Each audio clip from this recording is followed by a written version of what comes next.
Next हमारे पास जो topic है वो है नॉइस पोल्यूशन। आपने अक्सर देखा होगा कुछ आवाज़ें आपके कानों को बहुत अच्छी लगती हैं, कुछ आवाज़ें बहुत जैरिंग इफेक्ट करती हैं, अनप्लीजेंट लगती हैं। तो जो हमारे कानों पर प्लीजेंट इफेक्ट डालती हैं, अच्छी लगती है, उनको हम कहते हैं म्यूजिकल साउंड्स। एक तरफ बांसुरी बहुत कोई अच्छी बजा रहा है, आपको बहुत अच्छा लग रहा है, तबला कोई बहुत अच्छा बजा रहा है, गिटार अच्छा बजा रहा है, तो ये हमारे कानों पर प्लीजेंट इफेक्ट डालती हैं। इनको हम क्या कहते हैं जी, म्यूजिकल साउंड कहते हैं। और दूसरी तरफ आप देखें बच्चा रो रहा है, किसी ने दरवाज़ा ज़ोर से मारा, मशीनरी चल रही है, उसकी गड़गड़ाहट की आवाज़ आ रही है, थरथराने की आवाज़ आ रही है, वाइब्रेशन हो रही है, ठीक है। उस तरफ कोई करीब आकर प्रेशर हारन बड़ी व्हीकल का जाता है, आप डर भी जाते हैं और वो साउंड भी बड़ा चिड़चिड़ा सा पन आता है, ठीक है। तो वो जैरिंग इफेक्ट्स डालती है, आपकी बॉडी लैंग्वेज पर भी चेंज हो जाती है, अग्रेशन गुस्सा भी आता है, तो वो क्या कहलाती है, आपके पास नॉइस कहलाती है, ठीक है।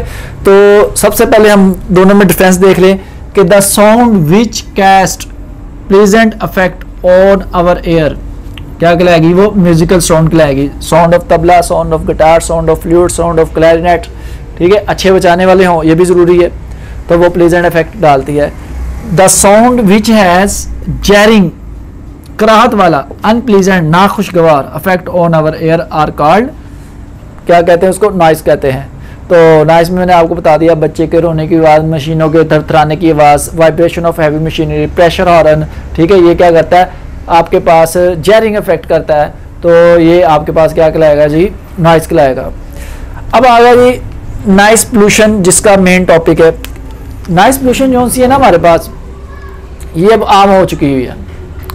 ऐसे लोग जो दुकानों में काम करते हैं और उनके बाइक गाड़ियाँ आती जाती रहती हैं, आवाज़ गाड़ियों की, ट्रैफिक साउंड्स की जो आवाज़ होती है, साउंड्स होता है, प्रेशर हार्न होते हैं, ठीक है। तो ऐसे लोगों की समात जो होती है वो कम हो जाती है और वो ऊंचा सुनने का, उनका ब्लड प्रेशर भी हाई रहता है ड्यू टू नॉइस पोल्यूशन, ठीक है। और ऐसे लोग जो फैक्ट्रीज में काम करते हैं, मशीनों की आवाज़ आ रही होती है, ठीक है जी, वहाँ पर भी क्या होता है जी, नॉइस पोल्यूशन क्रिएट हो जाती है। तो नॉइस पोल्यूशन का इंसान की सेहत पे भी बड़ा असर पड़ता है, जिसमें हमारे पास हेयरिंग लॉस आ जाता है, स्लीपिंग डिस्टर्बेंस है, एग्रेशन है, हाइपरटेंशन है, हाई स्ट्रेस है। ये नॉइस पोल्यूशन के बैड इफेक्ट हैं जो इंसान की बॉडी पे पड़ते हैं। अब बात यह है कि नॉइस पोल्यूशन तो नहीं रहनी, काम भी करना है, जाना भी है, आना भी है। तो नॉइस पोल्यूशन को जहाँ पे हमारे काम की जगह है, तो ऑफिस वगैरह है या फैक्ट्रीज हैं, उसको कैसे कम किया जाए, उसके लिए दो फैक्टर्स हैं। सबसे पहले सेफ लेवल को, जो भी फैक्ट्रीज वगैरह हैं या ऑफिस वगैरह हैं, वहाँ पे जो लेवल रखा जाता है वो 85 से 90 dB होता है, 85 से 90 dB होता है। और दूसरा ये कि जो ड्यूटी है ना वो 8 आवर्स होनी चाहिए, 8 घंटे तक मुसलसल काम किया जाए और 85 से 90 इंटेंसिटी लेवल रखा जाए, तो नॉइस पोल्यूशन फिर इतनी ज़्यादा अफेक्ट नहीं करती, ठीक है। अगर 90 से ज़्यादा हो जाएगा और ड्यूटी जो है वो 8 घंटे की जो है 10 घंटे 12 घंटे हो जाएगी, तो फिर उनकी सेहत पे अफेक्ट पड़ता है लोगों की, ठीक है। तो ये सेफ लेवल जो इस्तेमाल किए जाते हैं। Next, importance of acoustics. Acoustics की अहमियत, सबसे पहले एकॉस्टिक्स होता क्या है, एक टेक्निक या method to absorb undesirable sounds, ना चाहने वाली आवाज़ें, बाय यूजिंग क्या जी, सॉफ्ट एंड पोरस मीडियम, नरम और पोरस मीडियम का इस्तेमाल से वो आपके पास क्या कहलाता है, एकॉस्टिक्स प्रोटेक्शन कहलाता है, ठीक है। जिस तरह बड़ा सिंपल सी बात है, आप घर में खाली कमरा है, आप बोलते हैं, आपकी आवाज़ बड़ी गूंजती है, उसमें आवाज़ आती है, टकराती है, इधर उधर होती है, ठीक है। अब उसी कमरे में आपने ना अपना सामान वगैरह रख लिया, पर्दे लगा दिए, कारपेट बिछा दिया, कर्टेन लगा दिए, ठीक है। तो फिर क्या होगा जी, आपकी आवाज़ मध्यम हो जाएगी। उसकी क्या वजह होगी, जब वो कमरा स्मूथ था, प्लेन था, आवाज़ रिफ्लेक्ट होकर फ़ौरन वापस आ जाती थी।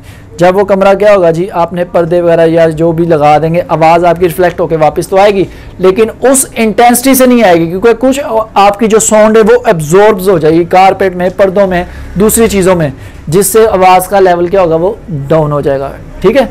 तो इसी तरह ये जो हमारी आवाज़ होती है ना, ये बार बार रिफ्लेक्ट होती है। अब मेरी आवाज़ आप सुन रहे हैं, चाहे टीवी में सुन रहे हैं, चाहे आप किसी चीज़ में, कंप्यूटर में सुन रहे हैं, आप हैंड फ्री में सुन रहे हैं, ठीक है ना, तो हैंड फ्री से बल्कि आप लाइव सुन रहे हैं, मोबाइल में सुन रहे हैं, तो मेरी आवाज़ आप तक तो आ रही है, लेकिन अगर आप मोबाइल इस तरह रखा हुआ है, आवाज़ दूसरी तरफ भी जा रही है, ठीक है, वो रिफ्लेक्ट हो रही होती है। हर चीज़ से साउंड क्या होती है, रिफ्लेक्ट होती है। अगर आप रूम में बैठे हुए हैं, आपने टीवी लगाया, आवाज़ क्या होती है, रिफ्लेक्ट हो रही होती है। अगर अकेला खाली रूम होगा तो रिफ्लेक्शन होगी और एब्जॉर्प्शन कम होगी, आवाज़ ज़्यादा सुनाई देगी। रूम भरा होगा, रिफ्लेक्शन होगी लेकिन एब्जॉर्प्शन ज़्यादा होगी, आवाज़ क्या होगी जी आपके पास कम हो जाएगी, आवाज़ का जो लेवल है वो नीचे। ये बार बार रिफ्लेक्शन जो साउंड होता है इसको रिवर्बरेशन कहते हैं। तो रिवर्बरेशन से साउंड गार्बल्ड भी हो जाती है, यानी सही सुनाई भी नहीं देती। तो मल्टीपल रिफ्लेक्शन ऑफ साउंड क्या कहलाता है, रिवर्बरेशन कहलाता है। ठीक है, तो एक तो ये आपके पास हो गया ना कि आपने आवाज़ को क्या करना है जी, कम करना है, अकूस्टिक प्रोटेक्शन कहलाता है। लेकिन समटाइम्स ना आप किसी हॉल में बैठे हुए हैं, आप तकरीर कर रहे हैं, आप कोई लेक्चर दे रहे हैं, तो जाहिर बात है अगर हॉल प्लेन है तो आपने आवाज़ अपनी दूसरों तक पहुंचानी है, लेकिन ड्यू टू रिफ्लेक्शन की वजह से आवाज़ क्या जाती है, दूसरों तक नहीं पहुंचती। तो फिर आपको क्या करना पड़ता है, फिर आपको हॉल का स्ट्रक्चर, या तो स्पीकर यूज़ करें, नहीं तो हॉल का स्ट्रक्चर इस तरह बनाएं कि विदाउट स्पीकर या small volume of the speaker से आप अपनी आवाज़ दूसरी तक पहुंचा सकें, या दूर तक या पीछे लोगों तक पहुंचा सकें। वो क्या होता है, जो हॉल की सीलिंग होती है वो इस तरह बना दी जाती है।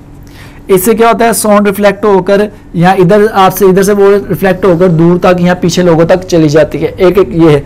दूसरा ये है कि आपने हॉल के पीछे इस तरह कोई बोर्ड लगा दिया, plane board, concave mirror type का, तो आपकी आवाज़ क्या होगी, रिफ्लेक्ट होगी, इधर जाएगी, यहाँ पे आएगी, गो इंटेंसिटी कम हो जाएगी, साउंड लेवल कम है, लेकिन आपकी आवाज़ रिफ्लेक्ट होकर वापस ज़रूर आएगी। जो पीछे लोग बैठे होंगे हॉल में, एडिटोरियम हॉल में, ये सेमिनार हो रहा होगा, बड़ा हॉल होगा, वहाँ पर आपकी आवाज़ पहुँच जाएगी। ये आवाज़ को पहुँचाने के लिए भी एकॉस्टिक का इस्तेमाल किया जाता है। नेक्स्ट आपके पास है जी ऑडिबल फ्रिक्वेंसी रेंज, ऑडिबल सुनी जा सकने वाली फ्रिक्वेंसी की range. The range of frequencies which human ear can hear is called audible frequency range, यानी कि फ्रिक्वेंसी साउंड की वो फ्रिक्वेंसी रेंज जो कि इंसानी कान आसानी से सुन सकता है, वो ऑडिबल फ्रिक्वेंसी रेंज कहलाती है। नॉर्मली ये 20 हर्ट्ज से लेकर 20,000 हर्ट्ज तक होती है, यानी इतनी फ्रिक्वेंसी की आवाज़ हम सुन सकते हैं। 20 हर्ट्ज से कम और 20,000 हर्ट्ज से ज़्यादा हम नहीं सुन सकते। ठीक है, 20 हर्ट्ज से जो कम होती है उसको आप अल्ट्रासोनिक, या आप जो 20,000 है उसको अल्ट्रासोनिक कहते हैं या अल्ट्रासाउंड कहते हैं। साउंड को अल्ट्रा यानी ज़्यादा, और जो 20 से कम होती है उसको इंफ्रासोनिक कहते हैं, या इंफ्रासोनिक कहते हैं, इंफ्रासाउंड कहते हैं। हमारा जो यहाँ पे ज़्यादा ताल्लुक है वो है अल्ट्रासाउंड से।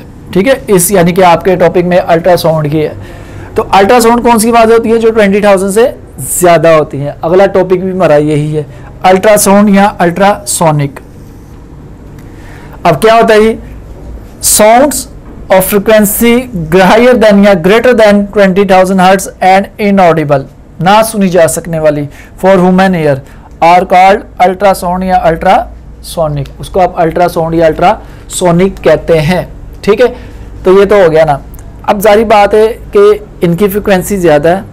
देखें, v is equal to f lambda, यहाँ से अब पॉइंट ज़रा देखिएगा, नोट कीजिएगा, v over lambda is equal to f. Frequency ज़्यादा तो वेवलेंथ क्या होगी इसकी, कम। वेवलेंथ क्या होगी, कम होगी। वेवलेंथ कम होगी तो एनर्जी भी क्या होगी इनकी, ज़्यादा होगी। फ्रिक्वेंसी एनर्जी में डायरेक्ट रिलेशन होता है, वेवलेंथ और एनर्जी या वेवलेंथ और फ्रिक्वेंसी में इन्वर्स रिलेशन होता है, ये याद रखिएगा। हाई एनर्जी और लो वेवलेंथ की वजह से इसके बहुत सारे यूजेस हैं, मेडिकल में भी है, टेक्निकल में भी है, इसको इस्तेमाल किया जाता है। तो हाई एनर्जी लो एनर्जी की वजह से इसको डिफरेंट पर्पज के इस्तेमाल किया जाता है। जिस तरह आप अल्ट्रासाउंड ट्रांसमीटर के जरिए देखते हैं, वो डिफरेंट आपके टिश्यूज या ट्यूमर से रिफ्लेक्ट होकर वापस आती है। उस रिफ्लेक्शन ऑफ साउंड को या अल्ट्रासाउंड को एम्पलीफाई करके कंप्यूटर की स्क्रीन पर देखा जा सकता है। इंटरनल जो ऑर्गेन्स होते हैं उसको देखा जा सकता है अल्ट्रासाउंड के जरिए। ठीक है, इसी तरह आपकी जो वेन्स है, आर्टरीज है, उसमें अगर ब्लड क्लॉट हो गया, खून का लोथड़ा जम गया है, ठीक है, बहुत पेन हो रही है, जो भी ब्लड प्रेशर का इफेक्ट पड़ रहा है, तो हाई इंटेंसिटी अल्ट्रासाउंड उस पर फेंकी जाती है, वो हीटिंग इफेक्ट पैदा करती है और वो जो ब्लड होता है मेल्ट हो जाता है। मेल्ट होने के बाद वो फ्लो करना शुरू कर देता है। ठीक है, ब्लड क्लॉट के लिए। इस तरह इंटेंसिटी अल्ट्रासाउंड के जरिए आप पिक्चर लेते हैं अपने थायराइड ग्लैंड्स की।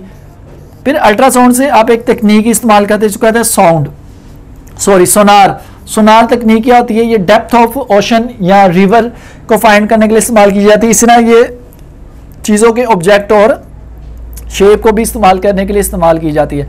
अब सोनार होता क्या है, sonar SO sound, N navigation, A and और R गया जी ranging. Sound navigation and ranging ये तकनीक का नाम है जो कि इस्तेमाल करते हैं। वो क्या इस्तेमाल करते हैं जी, ये देखें जी, ये आपके पास समंदर की तह, ये तह आ गई, यहाँ से ट्रांसमीटर के जरिए समंदर की यानी सोनार से आप वेव्स नीचे फेंकेंगे, अल्ट्रासाउंड के दबो तक टकरा कर वापस आएगी। तो आपने आने और जाने का टाइम और स्पीड नोट कर लेनी है। टाइम और स्पीड आ जाएगा तो आप टाइम और स्पीड से ये फार्मूला लगाकर आप डेप्थ ऑफ ओशन या मालूम कर लेंगे। ठीक है, नेक्स्ट यूज है क्रैक्स और फ्लॉज, ये जो दरारें वगैरह मशीनरी, हैवी मशीनरी में पैदा हो जाती हैं, वो भी आप अल्ट्रासाउंड से मालूम कर सकते हैं। अब वो कैसे जी, इंटरनल अगर क्रैक्स हैं ज़ाहिरी तौर पे हमें नज़र नहीं आ रहे, एक मशीन वगैरह, हैवी जहाज, ये जो एरोप्लेन वगैरह होते हैं वैसे तो बड़े ज़बरदस्त आते हैं, लेकिन इनमें जो डिफेक्ट होता है वो अल्ट्रासाउंड के ज़रिए डिटेक्ट किया जाता है। इनर जो डिफेक्ट होते हैं या क्रैक्स वगैरह होते हैं, कैसे डिटेक्ट किया जाता है जी, कि अल्ट्रासाउंड फेंकी जाती हैं, अल्ट्रासाउंड टकरा कर वापस आती है, वो उसको ऑब्जर्व किया जाता है। सही वाली जो सतह है उससे भी टकरा के वापस आएगी, क्रैक वाली सतह से भी टकरा कर वापस आएगी। दोनों में फ़र्क महसूस करके ये डिटेक्ट किया जाता है कि इस इंटरनल पार्ट में क्या जी डिफेक्ट है या इंटरनल सरफेस ये वाली डिफेक्टिव है। ठीक है, तो वो आप क्या करते हैं, उससे डिटेक्ट कर देते हैं, फिर उसको रिपेयर वगैरह करके आगे उसको दूर किया जाता है। बेसिकली ये डिफेक्ट करती है, रिपेयर नहीं करती।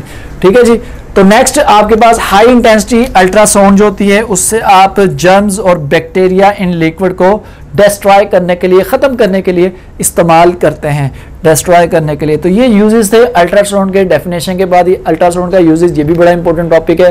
तो आपके पास ये आज चैप्टर क्या हो गया, कंप्लीट हो गया। नेक्स्ट इसके न्यूमेरिकल हैं, वो भी हम कर लेंगे।